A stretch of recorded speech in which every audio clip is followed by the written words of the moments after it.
Sementara itu, pelaksanaan ujian nasional hari pertama tingkat sekolah menengah pertama di Kota Denpasar berjalan dengan lancar dan kondusif. Terdapat 66 sekolah menengah pertama yang mengikuti ujian nasional dengan jumlah peserta 12.901 siswa.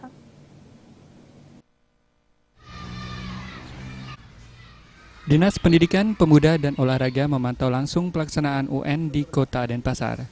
SMP Negeri 10 Denpasar dan SMP Dharma Praja menjadi salah satu sekolah yang mendapat pantauan langsung. UN di SMP Negeri 10 Denpasar diikuti 507 peserta, sedangkan di SMP Dharma Praja Denpasar diikuti oleh 234 siswa.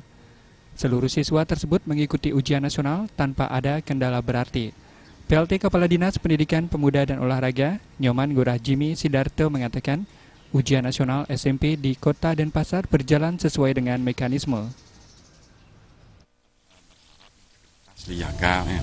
Jadi dimanapun segala upaya kita usahakan, tidak hanya peran serta guru-guru, tapi juga peran serta orang tua, pendamping semua dari LPMP ya, semua bersatu padu.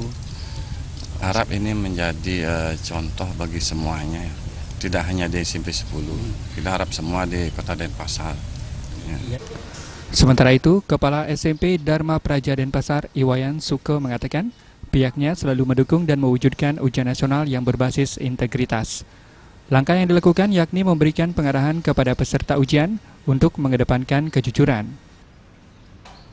Kepada pengawas kita ini begini, tahap pertama untuk petugas kita yang ke lapangan, jadi ada di Widya Sakti, ada di SMP 8, itu kita berikan pengarahan yang tidak terlepas dari petunjuk yang tertuang dalam pos UN.